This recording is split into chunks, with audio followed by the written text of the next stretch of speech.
Yeah. How's your voice doing today? Oh, it's doing good. A lot better than last time, that's for sure. Okay, so we're ready to do this? I'm ready.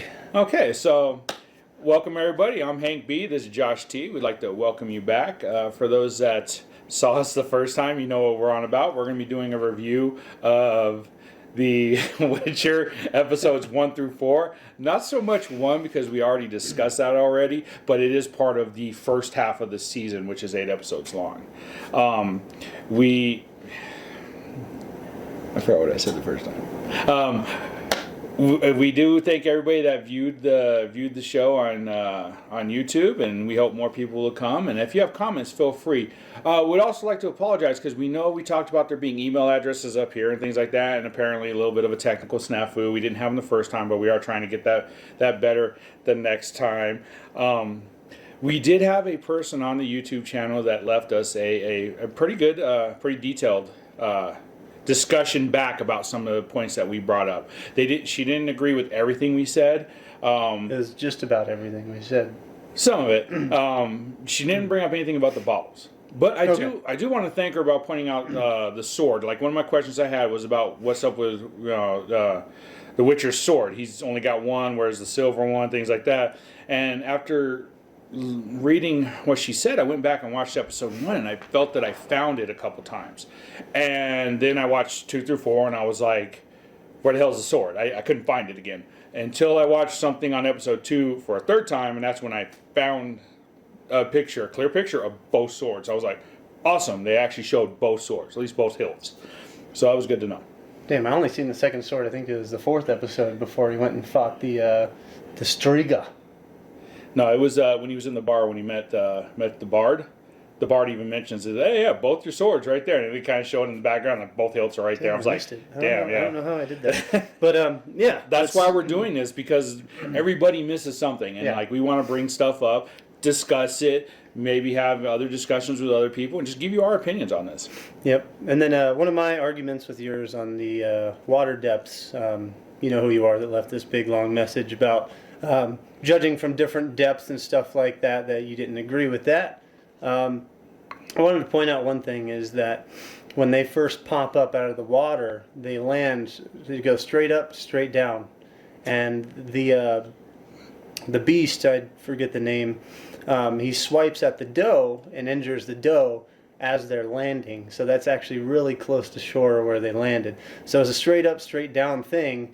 And the reason what I was saying is that there was no struggle to keep themselves out of any depth line. Like, even if there is a shelf, like, they didn't pop up off the shelf and then onto another one.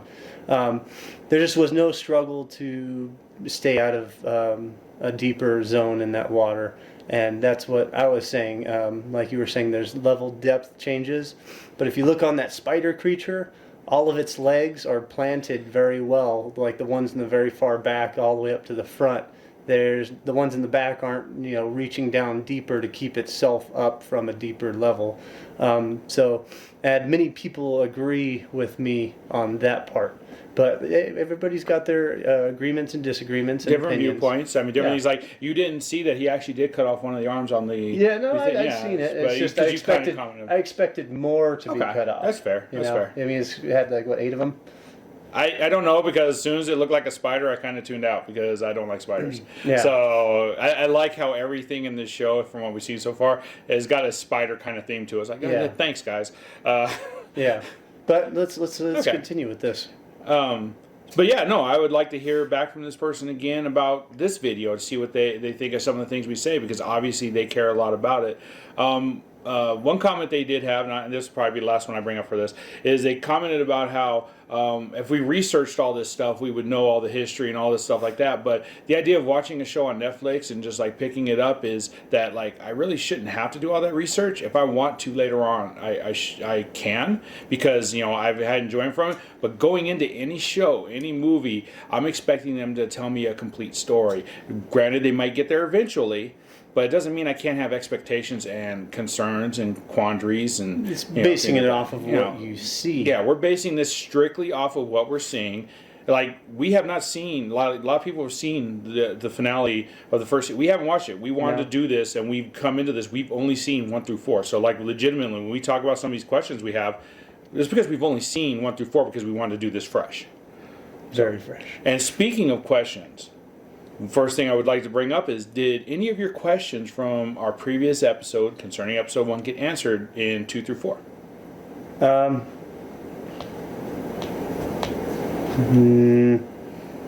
think pretty much the swords thing and the lesser evil story that long comment lady also mentioned. Like I said, she's done her research, and we appreciate you clearing that up for us. But it still brought us some concerns with that first episode and the speediness that it captured everything. Like I said, it was, to me, it was sloppily put together and didn't explain it too well. But I appreciate you for doing the research and sharing it with us. But other than that, it's all gibberish. Well, again, the 2 swords was one of the big questions I felt was answered in 2 through 4. The other thing that I was happy about is they explained that damn parentage. Because we were talking about how Grandma was with, like, we didn't know what was up with that. This little girl. That at least got answered in 4, which is nice. So it's like, okay, we understand that a little bit more. As the season's going on, you're getting answers to the questions. Nothing else I have has been answered yet. Yeah, I know. So, and actually some of them have evolved into new questions based on what's happened in 2 through 4. So, speaking of 1 through 4, what did you think of the episodes? Anything you want to bring up about some of the episodes? One thing that made me laugh, well, again, it's another, I guess, nudity scene. It was, I call it the sex ovation in episode 3. The girls with the guy, and they're having their little sex scene, and then he's performing, and then all of a sudden they're just in the background clapping. And it is illusion. I know this. Yes. But it's just funny to me that it's just like she wanted a presence of people there to watch this performance, and then as they're doing their thing, they're just clapping away, and I just I don't know. Do you think it was super necessary, or like? I think it does once you see later on with the magical banquet with the illusions there. So obviously she was practicing her magic and doing it in front of somebody who was going to give her a critical eye. Okay. That's how I took it. So like I didn't understand it at first why they were doing it, but I construed it to being it's practice, and she's getting his opinion for how they look. So, because again, when you get into that banquet later on, which I actually had a couple comments about, banquet later on, a lot of those people are illusions. I don't know if they all are or not. I'm actually I'm confused about that part a little bit. Like, were any of those people real? Were they all illusions? During the dance? Yeah, during the dance. Because, like, you see the little boy and girl from the painting from episode 3, Betrayer's Moon, were there as kids again. So, obviously, they were illusion. So, who was illusion and who wasn't? True. So, yeah, I'm not sure what was up with that.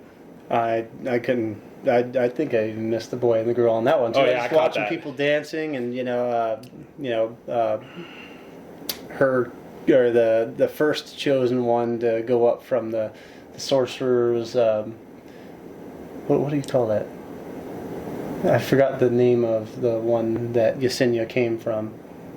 Talking about the kingdom? Yes. You're asking me about names? I think we established in episode 1 and I'm not good with names. I'm not either. Let's just call it Anderdrill or whatever it's called. Some A-name place. I'm sorry about names. But you're talking about Yennefer's home country. Not her home country, but like the sorcerers that she's all with. Like there's the head sorcerer and then the other ones. Yeah, the circle. Yeah. So the circle refused to choose her because of her blood, so they chose the other girl. Right. And then, first they're dancing and stuff like that. That was the first scene of Banquet where I'm just watching, people dancing. I'm not really focusing on the characters that you noticed. That's fair. But yeah, again, was that guy real or was he an illusion? And if he was real, I could see why they got upset that Yennefer took over. But if they weren't real and it was just an illusion, why, okay, so she took over your illusionary compatriot that didn't like you in the first place. I don't. So again, I have questions about that because I'm not quite sure who was real, who wasn't. Well, what was thanks. going Your on. confusion now made me confused. That's a good thing. That's what this is for, right? Yeah, I guess so. One thing about the episodes I did like is that there was an increase in magic. I remember in the first episode we talked about how not as much magic. I saw a little force push in there. Yeah, it was coming out strong. Like everything with Yennefer's magic. Then you got Witchers doing magic. You just got everybody doing magic. Yeah. And I'm glad. I like to see the magical element brought in. True. I also like to see the other races. Just to kind of link that with the magical element. Like now we've got elves that are freely mentioned. We got dryads that are up in there. We got other stuff. We got that.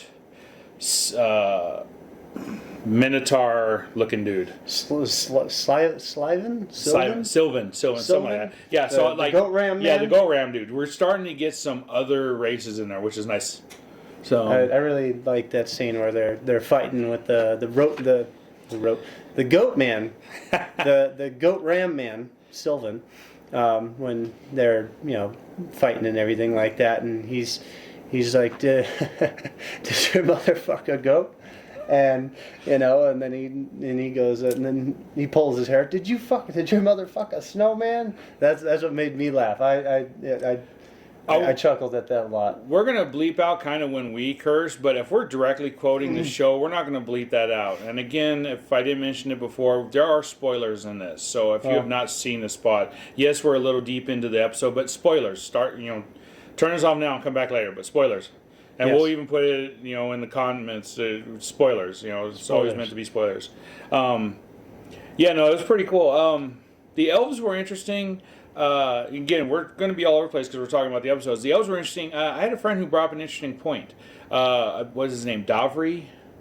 The black elf that helps Cece. Okay, I know what you're talking about. I'm not sure. I don't know his name. But his ears were standing up, whereas the elves from the second episode, their ears were kind of wilted. And he kind of commented like the different ears. I'm like, well, maybe one has to do with class, maybe it has to do with region, maybe it has to do with those elves were starving, so maybe that's an indication. There's happy ears and then there's sad floppy ears. There could be, I'm not Happy, sure, sad. but but he did point that out, and if there is a reason behind it, I think that's really awesome that they're doing that as well, kind of like showing the differences, because like, hey, starving ears are down, they're eating their healthy elves have the ears up. Yeah. That would be an interesting distinction, and it would be one of those minor things that would be really cool to see, because it's like when you do note it, if it is something, it's kind of cool. I did. I didn't notice that, but that is something interesting. I'll be honest, I to look didn't notice it either until my friend mentioned it. I was like, you're right. Things you don't notice when you're trying to keep an eye out. One thing I did like about the battle scene with Sylvan, I can't really pronounce his name either, but when they got into the discussion, you learn where their characters come from, and then you learn that elf is the dark elf that takes over that castle that they raided in that big battle. Sorry, what? Yep. What elf? The elf that is in the cave with the goat, and when he's tied up. Talking about the king? If he is a king, sure. The one that came in and held the dagger to... Yep. That's the king of the elves, apparently. Yep. That's what I heard. So instead, like, it clears, like, to me, it cleared up a lot of the first episode story of why, they got stormed and stuff, and I don't remember why him he being let there. them go. He was there. Really? Who was he? If you look at his face without the helmet on and with it off and on, you can tell that it's him. He's not Feather Knight. You sure? Yes. The guy with the that I gave the Yes, what is Thug it? Life? That's not Thug too? Life. I think it might be him. I don't think it's Pimp Daddy Payne, because I'll be honest, I did a little wiki cheat, and that's a no-scale knight named I think Circa. Again, it wasn't answered. I'm sorry I pre-looked something up, but I had another theory about that guy, so I needed to try to kind of confirm it, because I thought maybe he was the Nilfgaard ambassador that got insulted, and he went all pissed off and got Rambo'd up and came back and was like, I'm going to kill all y'all bitches. Excuse my language. That's who I thought it was. So I was like, is that him or not? So I kind of researched. I don't think that's him. I could be completely wrong, but I don't think that's him. I'm pretty sure I got the faces right. Because that's a question going on into the final part. It looked to me like it was showing a lot of past recap stuff too, to lead up and to clear out a lot of the information on that big battle and the storming of that castle. Well, because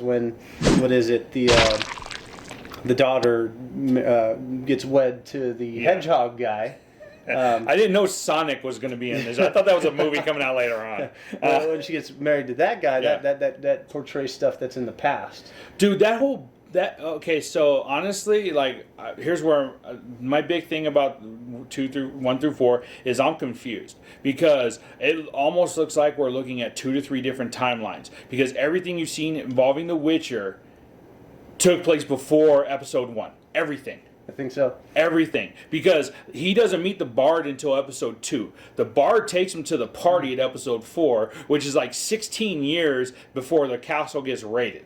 Yeah. So now, and then it's like, okay, so this is all happening before what's her name is all running in the woods. So then that is, and then it's part of my question. But then also, is Yennefer even in the same timeline? So I'm not even sure how many different timelines we're gonna have converge, like past, present, future. I am utterly going into 4. Like, I'm not bad confused, but I'm confused at what the hell is going on, because I thought we were watching it as an unfold. No, we're not. Everything we saw involving The Witcher happened in the past, like 16 years before the fall of that castle. And yeah, I think that's the point that they're getting across up until episode 4 of what I've watched is they're saying that, you know, this marriage, if they break that bond, it's consequences and stuff that. If he leaves, then there's consequences and stuff like that. No, it's good. I mean, it's good writing and everything like that. But again, at this point, like, I'm pleasantly confused about what the hell is going on, because it's like, I was like, how many different timelines are we watching right now? The story is twisting in a very twisty way. Now, one good thing, speaking of the party, and speaking of that promise of surprise, I thought that Geralt's I call him Geralt. If you got a problem with that, you can, whatever. So when they were like, when he goes, you could just give me the same promise of surprise, whatever. I'm not going to be back unless I'm killing a monster. And then she throws up, and the queen's like, are you pregnant? And he's just like, fuck. I thought that was perfect. That was like the single best moment I felt on that whole show, because there was so much portrayed just in that one word that it was just like, that was perfect. If I could, I would have stood up and just applauded. Face, just straight face. Yeah, just looking, no like reaction or like being scaring, just looking, just fuck, and turn around and out. Yes. You know. And again, we're not bleeping this part out, so be prepared for yours. But this was direct quote from the movie. So or show, I should say. Do you have another episode thing you would like to bring up? Let's see. That the second episode, when the lady comes in to buy some pigs, and instead of buying a pig, she buys the daughter Yesenia, right?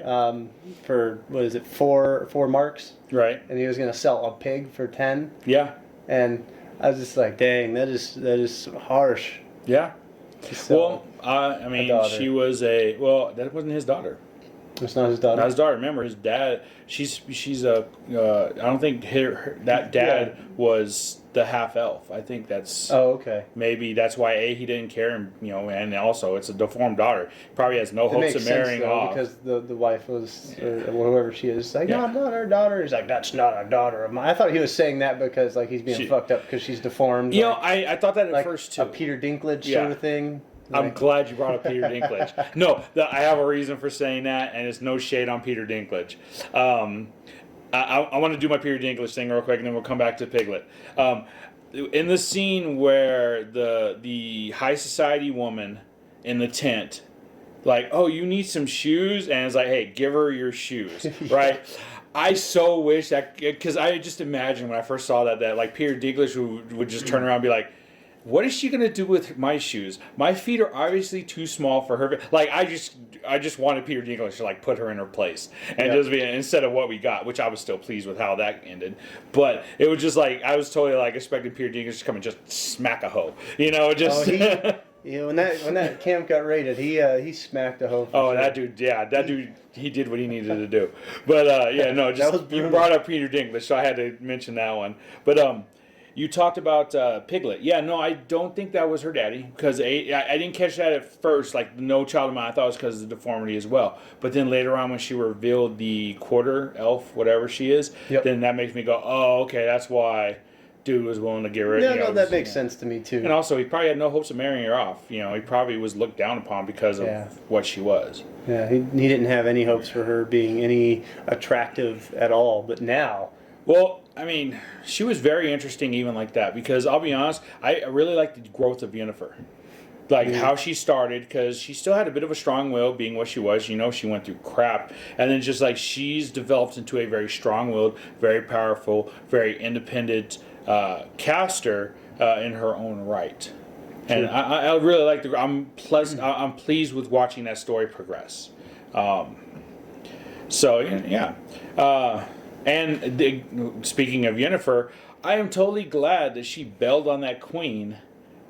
When the assassin came for, I assume that was a queen, came for her and the baby. Like at first she was like, "Oh, you're my best friend," and she's like, "You have to do something," and then, "What are you doing? You should just die." And it's like, okay, so I've been like, poof, like let you die, come and try to save the baby. I was totally on board for that. You could tell she thought about it. She's like, "Poof, I'm out," and then the girl dies, and she's like, maybe I'll go back and save the baby. Try to save it, yeah.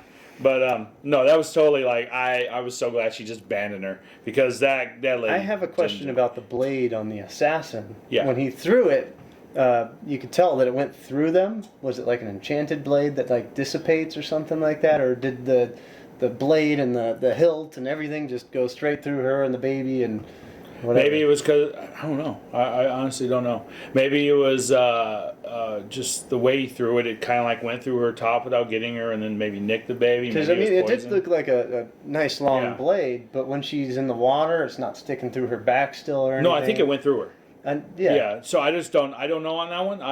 I think maybe we should relook at that throw scene and maybe talk about it at the beginning of the next episode with what we've realized. We'll just leave if that anyone as a has any question answers for- on that, if that was like an enchanted blade that like disappears or something like that, because when she came out of the water, I expected a blade through her arm, and then when she reveals the baby, kind of pulling it out. And then reveal like, oh crap, the baby did. Oh, I mean, you could tell the baby did get hit, but it would have made more sense to me.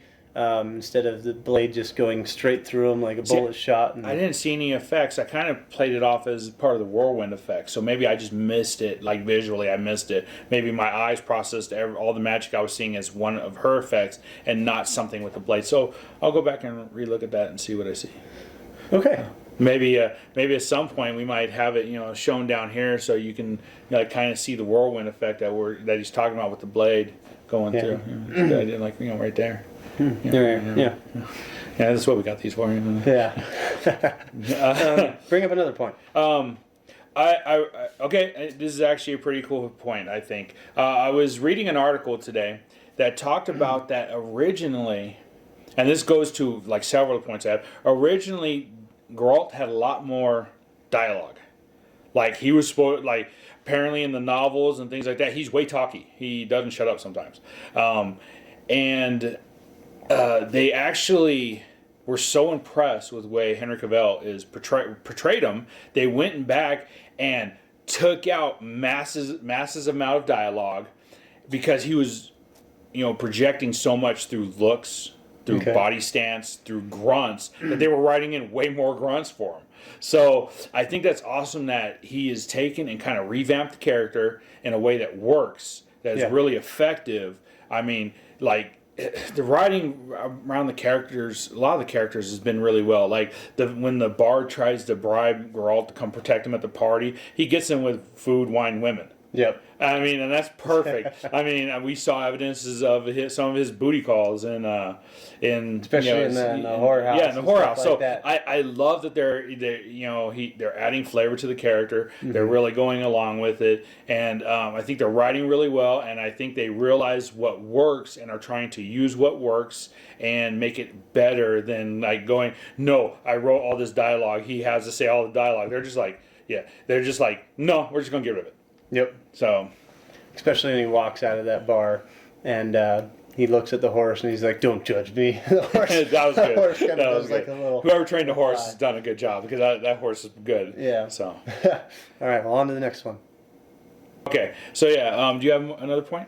I really liked the start of episode 4 where they're talking about they're talking about like the Witcher. They're seeing him die. The monster ate him, stuff like that. And the guy's like, "Oh no, he's fine. He's all good." Geralt never tells me these details. And then so what happened next? he walks through and he's just covered in all these guts and stuff like that. And I have to get him from the inside out. And then like that's just a whole new level of like badassery for him.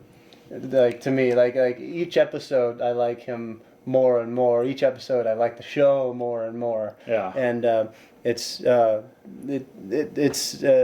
really awesome thing for me because that's what hooks me into shows. Right. So it's definitely a huge build from episode 1. Yeah, no. These extra they ones. did a lot. I mean, episode 1 was a good. It wasn't the best intro, but it was a good intro. And I think 2 through 4 have really made it much better. They've really expanded upon it to where, like, almost I would, if I was restarting now, I'd almost want to just start from episode 2 because it's like you don't almost need anything from 1 except for his fight in the town and the fact that the castle got attacked. Yeah. That's really all you need from episode 1. Episode 1 was just confusing. I don't think it should have been something that was first at watching everything else unveil. I do like the references to calling him the White Wolf. I like that popped up a couple times in episode 4. And They like, call him a lot of stuff. Yeah, they do. But White Wolf is one of those things, because it references the white hair and stuff. And speaking of, they call him a lot of things. I thought it was awesome when he walked into the party and the bard was like, "Okay, nobody knows who you are," and no dude's like, "Hey, what's up, girl? What you doing over here, man? Why are you dressed like that?" And he's just like, "Fuck." Like the other guy's just like, "Damn it, you were supposed to be incognito." And like other people were like, "Hey," it's like, he's like, "Yeah, I knew that wouldn't work." Yeah. I thought that was like him at the party was just a really awesome scene. Him having to walk around in not his clothes and be awkward. It's happened a couple times in the video game, so it's kind of like a funny thing to see like portrayed on the screen. Yep. And it also, one good thing about the party is it helps establish why the queen said, "Hey, go find dude from Riva, go find Geralt," when the castle was falling. Mm-hmm. She was like, it's kind of like, why would she? I mean, granted, the Witchers are known, and it was nice to see another Witcher other than Geralt, but it like kind of helps establish why she told him to seek him out specifically, which I think is pretty cool. Yeah. So, just kind of sad that the one Witcher with the black hair, I think it was the beginning of episode 3. Yes, he was in episode 3. Didn't get too much screen time, but yeah. Yeah. I thought that battle could have been a little cooler. Maybe him throwing off some things here and there and then getting taken out. But yeah, they're making the story kind of go quick, Well, yeah. Witchers aren't impervious to everything, I guess is what I kind of got from it. Yeah. That's, I mean, it was good because, yes, it shows that the Witchers can die. And also And he had the black eyes too. He did. Maybe it's a night vision thing. Probably like a form of focus or something like that. Yeah, something like that. I haven't reresearched into the black eyes yet, so if you've got a comment. Some of the stuff we're not researching because we want to see if they explain it in the show. But yeah, feel free to comment and, we can go forward with that. Yep. Another thing I liked about the show was the battle with the Strega. I thought that was really good. Which one was that? That is the, what is it, the incest baby. Oh, okay, incest baby. Princess cursed with that curse, and it grows, and it's got the umbilical cord hanging everywhere. Yeah, which was really good touch. Really good touch. Really freaky, but good touch. Gnarly looking face, and dead bodies everywhere. When the umbilical cord was coming down, like, man, maybe we'll put it right here real quick to show it. But when the umbilical cord was coming down, I'm like, is this another damn spider? I really thought that. I was like, oh my god. I didn't know what to expect, what she would look like when I seen her. Yeah. But she looked far more gruesome than what I imagined, and I thought it was. Speaking of that fight, very well done. Again, this kind of goes to why we've never seen the silver sword. He had silver chains he wrapped around the creature, which she snapped, and he was really upset about. He had silver wolf knuckles. Those were awesome. He was like, oh, he laid the smack. Oh, that was. I like seeing the silver wolf knuckles. That was pretty cool. But she did get some. She got him good. Yeah. Too. And granted, someone might say that the reason he didn't bring the sword is because he was trying to capture her alive. But at the same time, he did say he'll kill her if he has to. Exactly. So why no silver sword? But yeah, no. So speaking of fight scenes, how did you like the fight scene when all hell broke loose at the banquet? That was really cool. I thought that was choreographed very well. It was. That was, I thought it was great when just you see the different parties coming together and you're not quite sure who's going to attack who. Well, you kind of knew because you're like, hey, that's the dude that married, so you knew they weren't going to attack each other. But like the way they overlapped, Yep. a lot of the attacks was very well done. Mm-hmm. I almost want to see like those people before the show. Like they were like, I like that king. The queen, she's kind of cool, but she's a good interacting character. I kind of want to see that world before the castle got sacked. Yeah, like when the castle got sacked, the queen seemed like a very sweet lady, a little bit more nicer than what she was when they go back in time. When they went back in time, she seemed like a royal cunt. But other than that, like I guess she had some character building within those years before that castle got sacked, and built some character for herself. No military tactics, but character. That's good to know. Yeah, no military. Yeah. Should we get archers in our military? No, we don't need archer. We're going to attack before our backups come up. Yeah. Apparently happen because it was strong and we don't know anything about it. And then, like with going back to the first comment that we were bringing up, like when she was saying it was kind of a surprise attack. If you were an archer in an army, would you forget your bow, or is it always with you? It can't really be a surprise attack when you got told, you knew they were in the area, you got told they were coming, and you still had time to marshal your troops to get out there. If you have a standing army, there's no such thing as a surprise attack because you have your gear there. Yeah. As soon as you marched, you grabbed your weapons from your bunk, you went. Regardless of surprise attack or not, you're ready. Because it's not like they got attacked in their castle. That's not a surprise attack. Yeah. They got attacked in their castle and they're still trying to put their armor on. That's a surprise attack. Meeting them on the field of battle is not a surprise attack. They got surprised with location, not with the fact that they were having to fight. Yeah. And I think if that army did have archers, that they could have made somewhat of a difference. Oh, it would have been interesting. Yeah, and so that's one thing that they were missing, that whoever was directing that battle scene missed. Well, to me, because the more it unveils, it's like, where are the archers? Yeah. So your first point, in the first episode, the more I go through, it's just like, where are the only archers you got is Pimp Daddy Payne. Yep. And the Dryads. Yeah. Yeah, I don't know. All right, next thing. Okay, so I don't really have any. Do you have any other episodes stuff you want to talk about? I just like that each episode kind of unveils the Witcher's child. What's her name? Cece. Cece. Yeah. Cece. Yeah. Cece. Well, we're calling her Cece now. And the weird forest that always has a weird glare coming out each corner. But it kind of unveils who she is more and more, and kind of getting us understanding who she is. And I think that was one of your questions in the first one too. Like, who is this Cece? Yeah, you mentioned that earlier. Actually, I was talking about. Maybe I did. And then you're the psychopath girl. But I think I had that. It's going from past to future to past. Well, no, that question's evolved now. Okay. So we'll get into that because actually, if we have no more episodes, we go into questions that we have going into the last half of the show. Okay. Do you have any questions going into the last half of the show?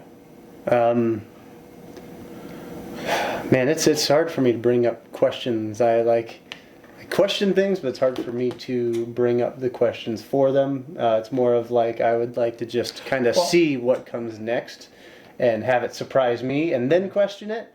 Well, then, how about I bring up some of the questions I have, like I would like to see answered. And then if you have something, you just add to it. Let's do it. So one of the first things, okay, so I'm sorry. You keep seeing me look over and kind of laughing a little bit. There's a young cat doing weird stuff to the right of me. It's kind of funny. One of the things that I already brought up was the illusion banquet. I would like to know a little bit more about that, like who was real, who wasn't. But we've already talked about that. But that is a question I would like answered going further. The pendant. Okay, this is a big thing, and I think it's a big thing without it revealing that's a big thing. At the end of the Betrayer Moon episode, which is episode 3, when he gets paid for capturing the incest baby, part of the payment was the same pendant he took off of Renfrey when he killed her. Oh, It was the same one. I went back and looked. I went back and checked. So my question is it the exact same one? Is there's multiples cast? Is there a reason for that? If it's the same one, when did he sell it? Why did he lose it? What's going on? Like, I want to know the history of that because it's popped back into his life a second time now. that is a good question. So, like, and as soon as the first time I saw it, I was like, wait a minute. I went back to episode 1 and, like, I'm like, that's the same thing. Like, the jewels on it look the same and everything. So I'm like, what's going on here? Because obviously he didn't have a lot of money because he couldn't even completely pay for his room at the house, which is why he left Roach back when he went to capture Incest Baby. But what's up with that pendant? Or the what's that called? The brooch, whatever it is. The clasp. But yeah, I want to know what's going on with that.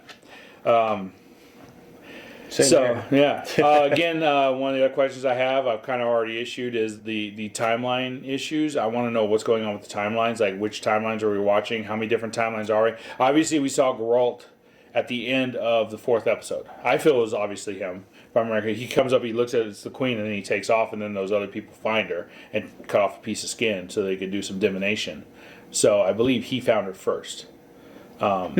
I think that was him, like, because he had his hood up. It looked like there was a little bit of white hair and stuff. So I thought that was the Witcher. I'll go back and look again also and verify. But it looked like the Witcher came into the city after it had been ransacked. It was kind of like, oh damn, what the hell? Could be wrong, but that's the way I saw it when I watched it. We'll see as it unveils. So and then that leads me to another question of the Witcher. What the hell has he been up to for 16 years? Fighting beasts and monsters and sleeping with. We don't know. We don't know what he's been doing. But it's just like, what the hell has he been doing for 16 years? Because obviously it's not the show we've been watching. You know, like, where's he been? I think that as soon as we get to the season finale for next time that we're here, we'll just see all these stories just come into the center, and then it'll eventually come together and maybe clear up some answers. But I'm sure there will be still some questions. I've already written a couple questions for the next episode that we film of this that I want going future. But yeah, no, again, these are questions I'm hoping get answered with the last half of the show. I agree. So it's like when I go into watching these shows, these are kind of what the things that I'm kind of looking for, the kind of things I'm trying to pick out. Those are good points. Like those.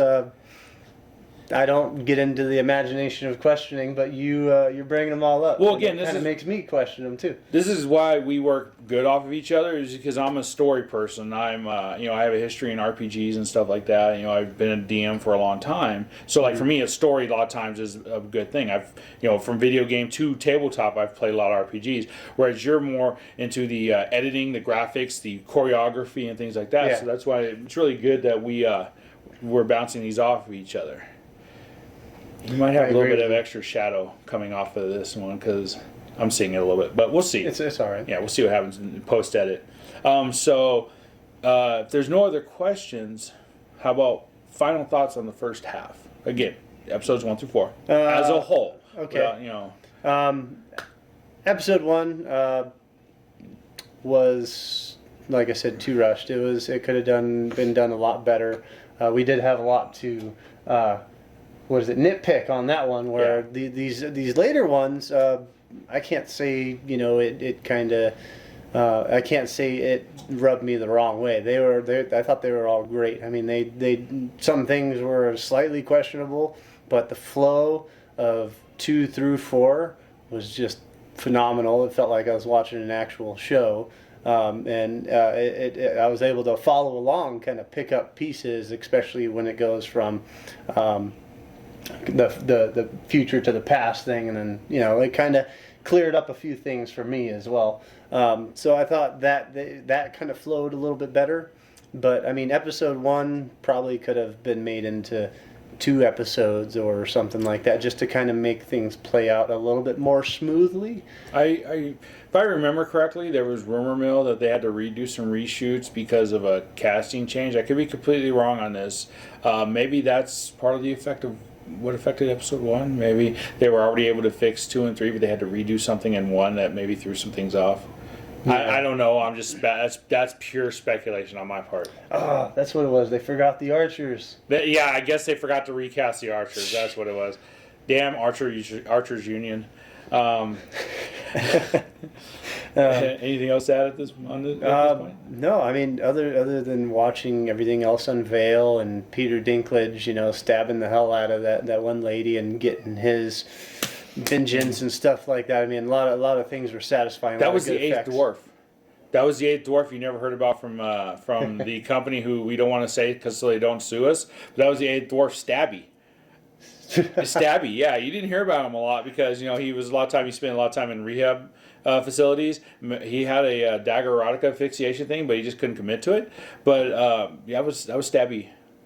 Huh. So that was his son, maybe like grown up of like maybe a different lady. Maybe that's possible. He stabbed himself and he fulfilled his father's dream. He got that B. But other than that, like just the way like all the choreograph effects, the magic use, everything like that. I was really enjoying the show. I'm enjoying it more and more after episode 1 now. All the other ones are just playing out very well.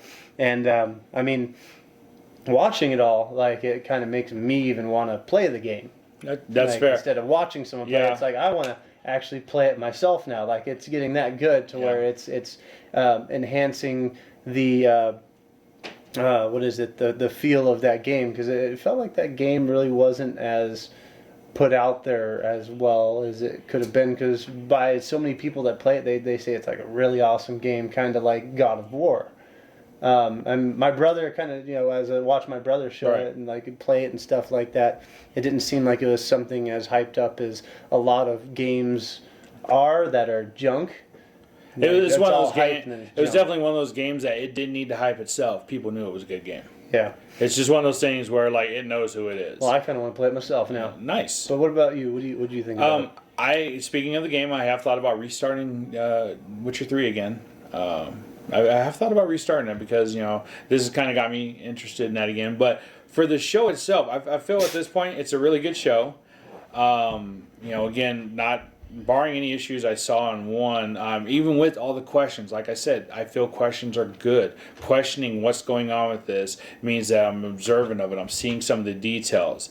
We have the random animal attacks that are going on constantly around here, as you can see, as we're dealing with, as you can see. Our own Witcher just took care of it. I am confused at the midway point, but I think we've talked about why I'm confused. But it's the good confused. It's the confused going in of, I'm not sure where they're going with this. This is what I was laughing at earlier. And then I think the writing's been top notch. I think they've really captured the essence of the characters, and I think we're going to see more, better, and explorative writing coming from them, and in the future. Yeah, I totally agree. I didn't hear what you just said, but I'll watch it when I'm doing post edit. Yeah. But too busy cat dancing. That's fair. We're not going to release this as Cats 2 and have it bomb in the theaters, are we? No, absolutely okay. not.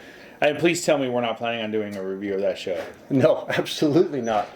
I don't even want to watch the movie. I don't either, but I just wanted to make sure that wasn't on your list. So maybe some Mandalorian and the Star Wars coming up. Well, yeah, I will say the next we're going to do to look into the future of what we're talking about doing. We are looking at we're going to do a season finale of this show where we talk about the last half and then the series as a whole. We are talking about doing a talk about the Mandalorian, which has had its season finale just released, and we're also going to do a Rise of Skywalker, which I've already seen. We're just waiting for you to see. Just had a baby. Yeah, waiting to see that. Speaking of Rise of Skywalker, the rise of little Josh T. But yeah, so hopefully some of those things are interesting. And if you have something maybe you're interested in, please put it in the comments. Maybe it'll be something we're like, hey, yeah, that's pretty cool. We do have some video game things we're planning on doing, but they're a few months away from what we want to do. Like Final Fantasy VII or Resident Evil 3. Gonna hopefully get to that here within the next couple of weeks. I'm really interested in the Final Fantasy VII one. But that being what it is, we're still talking about The Witcher, and I think, might be interested if you actually do start The Witcher, us having a talk about the Witcher video game maybe in a month or so, comparing it to what you've seen in the show so far. Could be. Well, stay tuned. if I have the time. But yeah, we got our emails here. Hopefully, fingers crossed. Yeah, I'll have them right this time. Yeah. Like I said, just had a baby. But I'll Yeah. have it right this time. And sorry about the bleeps on the last one. We're just going to try and make them a little bit They're softer. very ear friendly. Yeah. I'll have the bleeps on the curse words a little bit easier on Again, the curse words we say, if we're quoting the show, we're quoting the show, and that's part of the spoiler, I feel, that we're quoting the show. We're not adding anything that's not out there from the show. But if, like, we are cursing about something that's a little bit different. What's going on? And we're out of here. Did you want to say something else? No, I'm done. All right, we're out of here. I hope you keep that in there.